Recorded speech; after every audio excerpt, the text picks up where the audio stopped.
Isang mapagpalang araw po sa ating lahat and welcome po to our daily devotion at ngayong araw po.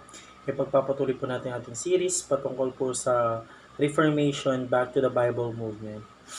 Ngayong araw po ay apat na araw na po tayo.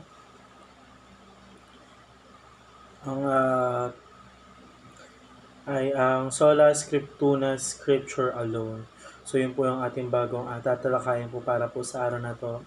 At para naman po sa ating scripture po, ito po ay matatagpuan sa Acts chapter 7 verse 11 at ito po ang sabi sa English po. Now these Jews were more noble than the tribes in Thessalonica. They received the world will all eagerness, examining the scriptural daily to see if these things were so. At ito naman po sabi sa Tagalog po. Ngayon ang mga ito ay mahigit na marangal kaysa sa mga taga-Thessalonia, sapagkat tinanggap nila ang salita ng buong pananabik na sinisiyasat araw-araw ng mga kasulatan kung tunay nga ang mga bagay na ito. So, dati po ang mga taga-Thessalonia po ay mga hindi po mararangal kasi ang sabi po doon, ang Thessalonian po ay higit pa na mas marangal po kaysa sa iba.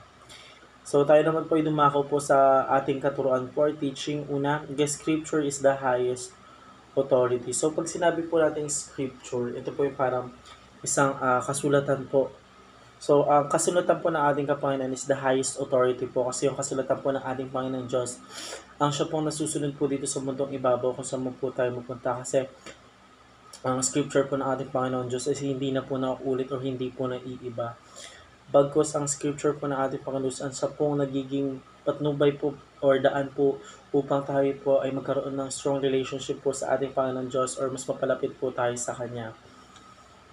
Pangalawang katuruan po, the scripture has no co-equal. So, panabi po natin co-equal. So, parang wala pong kung baga po lahat-lahat po ay pantay-pantay, wala po siyang favoritism. So lahat po is equal po pagdating po sa scripture ng ating pong Panginoon Diyos. There has no co-equal po. So lahat po tayo sa paningin po ng ating Diyos is pantay-pantay po tayo para po sa kanyang paningin po kahit mayaman mo po tayo or mahirap. Kahit anumang pong estado po ng buhay po meron po tayo. So, pangatlong katuruan po, the scripture is sufficient for salvation.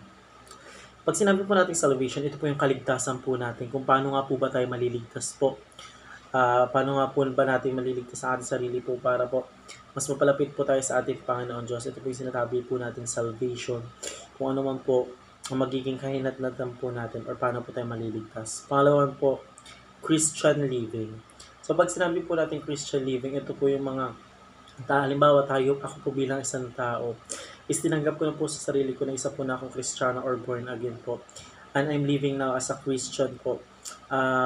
Hindi ko na po ginagawa po yung mga dati mga makamundong bagay po na ginagawa ko po noon.